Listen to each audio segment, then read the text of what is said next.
நல்லா கவனித்து பார்த்தீங்கன்னா காலைல எழுந்திரிச்சோன்னா நம்ம செய்கிற வேலை ஃபோனை தேடி எடுக்கிறது. நோட்டிஃபிகேஷன்ஸ் என்ன வந்திருக்கு, என்ன மெசேஜஸ் வந்திருக்கு, அதுக்கு என்ன ரெஸ்பாண்ட் பண்ணணும், ரீல்ஸை முடிஞ்சா பார்த்துட்டு நியூஸை பார்க்குற டைப்பா நீங்கள் 5 மினிட் ரீல்ஸ் பார்க்கலான்னு ஆரம்பித்து 30 மினிட்ஸ் போனால் கூட தெரியாமல் ரீல்ஸில் இருக்கிறீங்களா? நம்ம வாழ்க்கைக்கு தேவையான படிப்பு வேலை இதெல்லாம் செய்யும்போது போரிங்காக ஃபீல் ஆகுதா? இந்த மாதிரி முக்கியமான வேலைகள் செய்யும்போது ஃபோக்கஸ் எனர்ஜி இதெல்லாம் இல்லை அப்படின்னு ஃபீல் பண்ணுறீங்களா? இன்னைக்கு ரொம்ப நேரம் நம்ம ரீல்ஸ் பார்த்து வேஸ்ட் பண்ணிட்டோமா, என்னடா இப்படி இருக்கும் அப்படின்னு ஃபீல் பண்ணுறீங்களா? இதுக்கு காரணம் நீங்கள் லேசியாக இல்லை டிசிப்ளின் இல்லாமல் இருக்கிறது இல்ல. நம்மளோட பிரெயின் ஓவர் ஸ்டிமுலேட்டடா இருக்கு. நமக்கு வர்ற ஒவ்வொரு நோட்டிஃபிகேஷனும் நம்ம பண்ற ஒவ்வொரு ஸ்க்ராலும் நமக்கு டோபமைன் ஹிட் கொடுக்குது, இன்ஸ்டன்ட் ப்ளஷர் கொடுக்குது. நம்ம பிரெயின் ரொம்ப ஃபாஸ்டான எக்ஸைட்மெண்ட்டுக்கு பழகிடுச்சு. அதனால தான் ஸ்லோவா இருக்கிற படிப்போ வேலையோ ஒரு ஜிம்மோ எதுவுமே நமக்கு அந்த எக்ஸைட்மெண்ட்டை கொடுக்க மாட்டேங்குது. முன்னைய விட இப்போ நமக்கு அதிக போரிங்காக தெரியுது. இதுக்கு ப்ராக்டிக்கலாக என்ன சொல்யூஷன் இருக்குது அப்படின்னா, ஜஸ்ட் ஒரு சின்ன விஷயத்தில் நம்ம ஸ்டார்ட் பண்ணுவோம். காலையில் எந்திரிச்சோன்னா ஒரு 30 to 45 மினிட்ஸ் உங்கள் ஃபோனை தொடாதீங்க. எந்திரிச்சு தண்ணி குடிங்க, வாக்கிங் போங்க, ஒரு ஜேர்னல் எழுதுங்க, இல்லைனா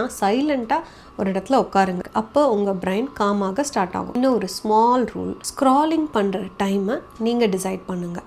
சும்மா ரேண்டமாக ஸ்க்ரால் பண்ணிகிட்டே இருக்கிறத குறைங்க.